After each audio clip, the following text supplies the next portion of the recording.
माहिरा अपने छोटे से मोहल्ले की सबसे होनहार लड़की थी। वह हर सुबह अपनी किताबों और सपनों के साथ बस स्टॉप पर खड़ी होती। उसकी आंखों में बड़े शहर जाने और एक नया जीवन शुरू करने की ख्वाहिश झलकती थी। लेकिन आज का दिन कुछ अलग था। बस स्टॉप पर हमेशा की तरह भीड़ थी, लेकिन एक अजनबी चेहरा वहां मौजूद था। काले बाल, गहरी आंखें और चेहरे पर एक अजीब सा रहस्यमयी भाव। उसने पहली बार उस लड़के को देखा। माफ कीजिएगा, क्या ये बस दिल्ली जाएगी? उस लड़के ने माहिरा से पूछा। माहिरा ने सिर हिलाया। हाँ, लेकिन ये अभी नहीं, अगले 20 मिनट में जाएगी। उन दोनों की बातचीत वहीं खत्म हो गई, लेकिन उस लड़के की आंखों में कुछ ऐसा था जो माहिरा को अजीब सा महसूस करा रहा था। बस में सफर के दौरान दोनों की बातचीत फिर से शुरू हुई। उसका नाम अय्यान था। वह एक फोटोग्राफर था जो अलग अलग जगहों पर घूमकर कहानियां बुनता था। माहिरा उसकी बातों से प्रभावित हुई, लेकिन उसके मन में एक सवाल बार बार उठ रहा था। क्या वह सच बोल रहा है? अय्यान और माहिरा की बातचीत में ऐसा लग रहा था जैसे समय थम गया हो। अय्यान ने अपनी जिंदगी के कुछ किस्से शेयर किए, लेकिन हर बार जब माहिरा कोई व्यक्तिगत सवाल पूछती, वह उसे हंसी में टाल देता। तो तुम दिल्ली क्यों जा रही हो? अय्यान ने पूछा। अपने सपनों के पीछे, माहिरा ने मुस्कुराते हुए कहा। और तुम? अय्यान ने गहरी सांस ली, जैसे कुछ छिपाने की कोशिश कर रहा हो। फिर उसने कहा, मैं भी अपने सपनों को तलाशने निकला हूं।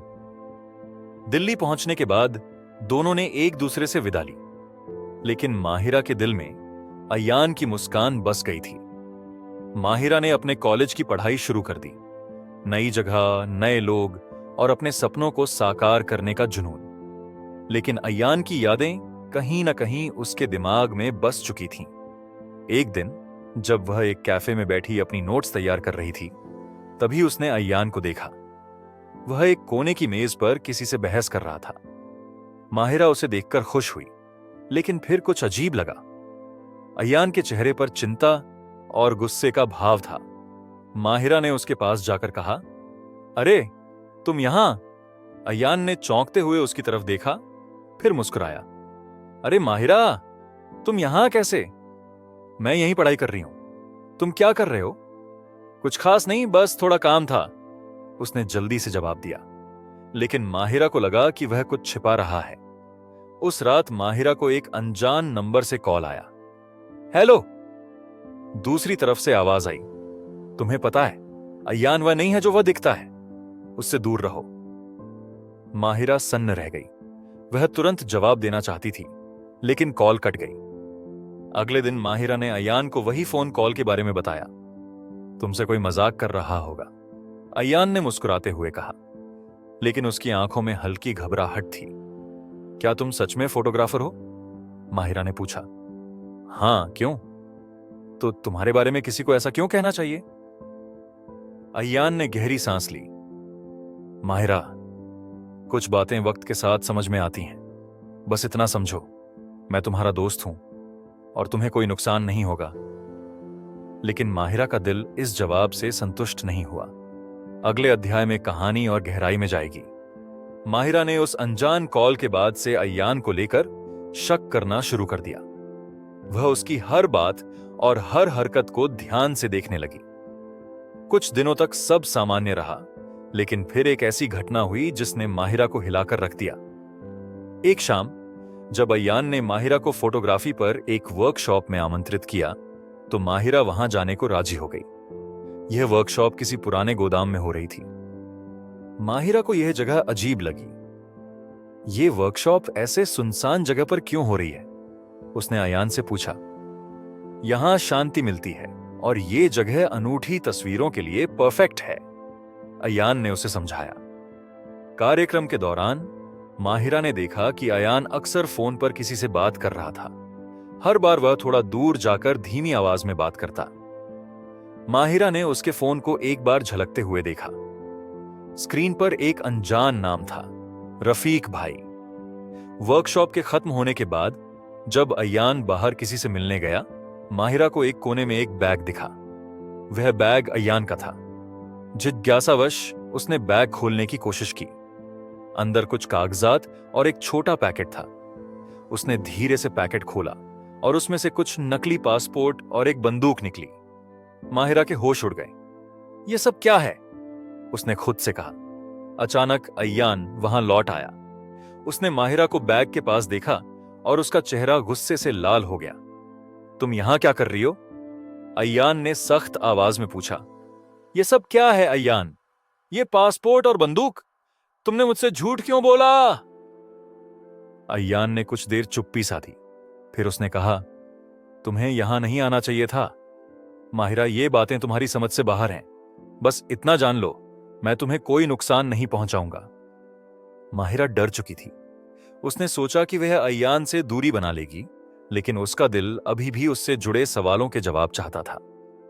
उस रात जब वह अपने कमरे में थी, उसे फिर से वही अनजान नंबर से कॉल आया। मैंने तुमसे कहा था अय्यान से दूर रहो, अब तुम्हारी भी जान खतरे में है।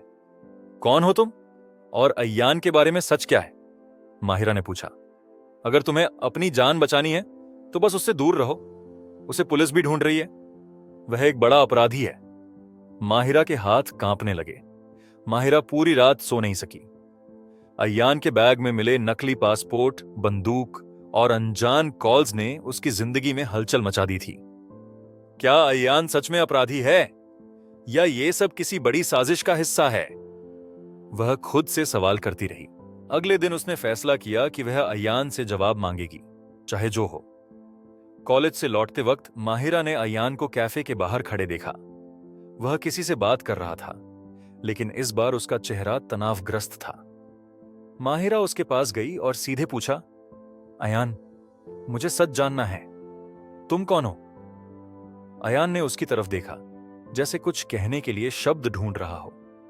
माहिरा, ये वक्त तुम्हें सच बताने का नहीं है, लेकिन इतना समझ लो, जो तुमने देखा वह पूरी सच्चाई नहीं है। फिर सच्चाई क्या है? माहिरा ने जिद करते हुए कहा। अय्यान ने गहरी सांस ली। मैं एक फोटोग्राफर हूं, लेकिन यह मेरा असली काम नहीं है। मैं कुछ ऐसे लोगों के खिलाफ काम कर रहा हूं जो समाज के लिए खतरा हैं। मेरे पास जो चीजें अमय हैं जो तुमने देखी, वे उसी मिशन का हिस्सा हैं। माहिरा को उसकी बातों पर भरोसा नहीं हुआ। उसने कहा, तुम्हारे पास बंदूक और नकली पासपोर्ट क्यों हैं? और वह अनजान कॉल्स? अय्यान ने माहिरा का हाथ पकड़ा और कहा, तुम्हें इन चीजों से दूर रहना चाहिए था। अब तुम्हें भी खतरा हो सकता है। माहिरा के चेहरे पर डर साफ झलक रहा था। कौन हैं ये लोग और मुझे क्यों टारगेट करेंगे? अय्यान ने कहा, वे मुझे खत्म करना चाहते हैं और अब उन्होंने तुम्हें मेरे करीब देखा है, इसीलिए वे तुम्हें भी निशाना बना सकते हैं, लेकिन मैं तुम्हें बचाने का वादा करता हूं। अभी अय्यान की बात पूरी भी नहीं हुई थी कि एक बाइक पर 2 नकाबपोश लोग वहां पहुंचे। उन्होंने अय्यान की तरफ बंदूक तानी और गोली चला दी।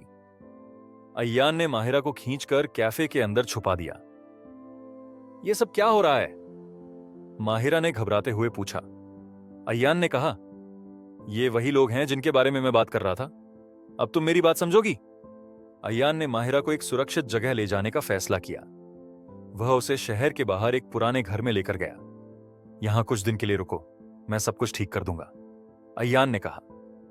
माहिरा ने उससे कहा, मुझे सच सच बताओ अय्यान, क्या तुम किसी गुनाह में शामिल हो? अय्यान ने उसकी आंखों में देखा और कहा, नहीं, लेकिन मुझे फंसाने की कोशिश हो रही है। मैं तुमसे वादा करता हूं, तुम्हें कभी कोई नुकसान नहीं होने दूंगा। माहिरा ने फैसला किया कि वह सच तक पहुंचेगी, चाहे कुछ भी हो जाए। उसने अपने दोस्त रोहन, जो एक पत्रकार था, से मदद मांगी। रोहन, मुझे अय्यान की पूरी जानकारी चाहिए। मुझे जानना है कि वह सच बोल रहा है या नहीं। रोहन ने जांच शुरू कर दी। रोहन ने अपनी जांच शुरू की। उसने अय्यान का नाम और पते से जुड़े सरकारी रिकॉर्ड खंगाले। कुछ ही समय में उसे ऐसे तथ्य मिले जिन्होंने माहिरा को और उलझन में डाल दिया। रोहन ने माहिरा से कहा, अय्यान के नाम से कोई अपराध रिकॉर्ड नहीं है, लेकिन उसके बारे में एक खास बात पता चली है। वह एक अंडरकवर एजेंट हो सकता है। उसके नकली पासपोर्ट और असली फोटोग्राफी का काम दोनों किसी बड़ी योजना का हिस्सा लगते हैं। Undercover agent? लेकिन उसने मुझसे यह बात क्यों छिपाई? माहिरा ने हैरानी से पूछा। शायद वह तुम्हारी सुरक्षा के लिए ऐसा कर रहा है, या फिर हो सकता है कि वह खुद भी किसी मुसीबत में हो। रोहन ने जवाब दिया। उधर अय्यान ने माहिरा को फोन कर कहा, तुम जहां हो वहीं रहो, मेरे कुछ दुश्मन तुम्हें ढूंढने की कोशिश कर रहे हैं, मुझे बस थोड़ा और समय चाहिए, सब ठीक कर दूंगा। लेकिन तुम मुझे पूरी सच्चाई क्यों नहीं बताते? माहिरा ने गुस्से में पूछा। अय्यान कुछ पल चुप रहा, फिर उसने कहा, सच्चाई इतनी कड़वी है कि शायद तुम मुझ पर कभी भरोसा ना कर पाओ, लेकिन तुम्हें मुझ पर विश्वास रखना होगा। रात को माहिरा के फोन पर फिर से वही अनजान नंबर से कॉल आया। इस बार आवाज और सख्त थी। तुम्हें चेतावनी दी थी कि अय्यान से दूर रहो, अब तुम्हारे पास ज्यादा समय नहीं है, अगर तुम उससे अलग नहीं हुई तो अंजाम भुगतने के लिए तैयार रहो। माहिरा डर गई, लेकिन अब वह किसी भी हाल में सच्चाई जानना चाहती थी। अगले दिन माहिरा के ठिकाने पर कुछ लोग आ धमके। उन्होंने पूरे घर को खंगालना शुरू कर दिया। माहिरा ने खुद को अलमारी के पीछे छुपा लिया और रोहन को मैसेज किया। तभी अयान वहां पहुंचा। उसने बड़ी चालाकी से उन लोगों को चकमा दिया और माहिरा को वहां से बाहर निकाला। तुम्हें यहां से जल्दी निकलना होगा, उसने कहा। तुम मुझे हर बार क्यों बचा रहे हो? अगर तुम गलत नहीं हो तो मुझे अपनी सच्चाई बताओ, माहिरा ने गुस्से और आंसुओं के साथ कहा। अय्यान ने उसे एक शांत जगह पर ले जाकर कहा, ठीक है माहिरा, अब मैं तुम्हें सब कुछ बताता हूं। मैं एक अंडरकवर एजेंट हूं। मेरा काम देश के दुश्मनों को पकड़ना है। वे लोग जो हमें ढूंढ रहे थे एक अंतर्राष्ट्रीय अपराध संगठन के सदस्य हैं। मैं उनकी गतिविधियों की जांच कर रहा था, लेकिन अब मेरी पहचान उजागर हो चुकी है। तो मैंने तुम्हें क्यों परेशान किया? माहिरा ने पूछा। अय्यान ने कहा, क्योंकि मैं नहीं चाहता था कि मेरी वजह से तुम्हें कोई खतरा हो, लेकिन अब तुम्हें इसमें शामिल कर दिया गया है, इसीलिए तुम्हारी सुरक्षा मेरी जिम्मेदारी है। माहिरा की आंखों में डर के साथ साथ विश्वास भी झलक रहा था। उसने कहा, अगर यह सच है तो मैं तुम्हारे साथ हूं, लेकिन तुम मुझसे अब कोई बात मत छिपाना। अय्यान ने वादा किया, अब तुम्हें सब कुछ पता चलेगा, लेकिन तुम्हें हिम्मत रखनी होगी, क्योंकि असली लड़ाई अभी बाकी है। क्या माहिरा और अय्यान मिलकर इस खतरे का सामना कर पाएंगे, या उनके रास्ते में और बड़े मोड़ आएंगे? आगे की कहानी सुनने के लिए हमारी चैनल प्रेम वाणी को सब्सक्राइब करें, ताकि कहानी का अगला भाग सबसे पहले आपको मिले।